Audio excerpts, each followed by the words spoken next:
চাদৰৰ দহি বটিলে আপোনাৰো যদি খুলি যায় এই ভিডিঅ'টো আপোনাৰ বাবে আৰু চাদৰৰ দহি বটিবলৈ কি সূতা ভাল সেয়াও আজি দেখুৱাই দিম একেবাৰে সহজ পদ্ধতিত আচলতে বহুতে দহি বটিবলৈ জানে আৰু মোৰ ভিডিঅ' চাইও বহুতে শিকিছিল গতিকে পুনৰবাৰ মই ভিডিঅ'টো আগবঢ়াই দিছো যিহেতুকে এইকেইদিন মই কাপোৰে চিলাই আছিলো দহি বটা লগতে ব্লাউজ চিলোৱা বা তেনেকে কাপোৰ ৰেডি কৰা এইবোৰ কামত ব্যস্ত থকাৰ কাৰণে ভিডিঅ'খিনিও কন্টিনিউ কৰিব পৰা নাই সেয়ে এই ভিডিঅ'টো আপোনালোকলৈ মই আগবঢ়াই দিছো যদিহে দহি বটিব নাজানে এই ভিডিঅ'টো চালে আপোনালোকে খুব সুন্দৰকৈ জানিব এই সূতাখিনি যে দেখিছে যিমান ডিসটেন্সত আপোনালোকে ঘন পাতল কৰিব বিচাৰে সেই অনুপাতে নৰ্মেল গুলিৰে যেটোৰে আমি কাপোৰ চিলাও সেই গুলিটোৰে আপোনালোকে সূতাখিনি চিলাই ল'ব মানে দি ল'ব আৰু গাঁঠি ল'ব দুডলীয়াকেও পাৰে চাৰিডলীয়াকেও পাৰে যদি ডাঠ সূতা হয় দুডলীয়াকে হ'লে হ'ল দি পেলাই আপোনালোকে এনেকৈ সূতাৰে গুঠিব এয়া হৈছে বৰ্ণালী পাট সূতাৰে মই দহিটো গুঠিছো এয়া বৰ্ণালী পাট সূতাটো খুব সুন্দৰ এটা চাইন কৰে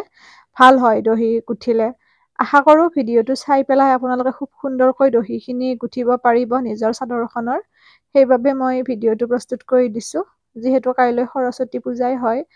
এইকেইদিন আৰু কাপোৰ তেনেকে নাথাকিব বেছি নলও মানে কাৰণ বহুত কষ্ট হৈ যায় কাপোৰখিনি ৰাখিলেও আৰু উভতাই পঠাব ভাল নালাগে কাৰণ সকলোৱে সকলোৰ তাত যিহেতুকে নিদিয়ে এয়া এনেকৈ আপোনালোকে পাক মাৰি দিব দুটা তিনিটা মান পাক মাৰি দি পেলাই ওপৰৰ যিডাল সূতা ৰৈ গৈছে সেই সূতাডালেৰে পুনৰ দুটা যদি গাঁঠি দি থৈ দিয়ে কেতিয়াও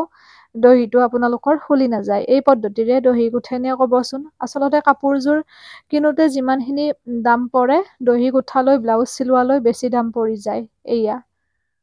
এনেকৈ গোটেইখিনি গাঁঠি ল'ব এটা সমানত দি মানে কৰিব তেতিয়া ভাল হ'ব খুব সুন্দৰ ভাল লাগে আৰু বহুত বেছি দীঘল হ'লেও ভাল নালাগে অৱশ্যে যেনেকৈ কাস্টমাৰে দিয়ে তেনেকৈ আমি গুঠি দিব লগা হয় এয়া এনেকৈ গাঁঠিটো মাৰি দিব মাৰি পেলাই এনেদৰে পকাই আনিব আশা কৰো ভিডিঅ'টিয়ে বহুতকে উপকৃত কৰিব যিসকলে দহি গুঠিব জনা নাছিল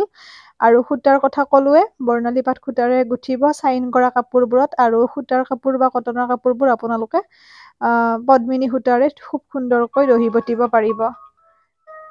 এৰিছো পুনৰ নতুন ভিডিঅ'টিৰে আপোনালোকক লগ পাম সকলো ভালে থাকিব সুস্থ থাকিব হাঁহি থাকিব আৰু দহি গুঠিব নিজৰ চাদৰখন এনেদৰে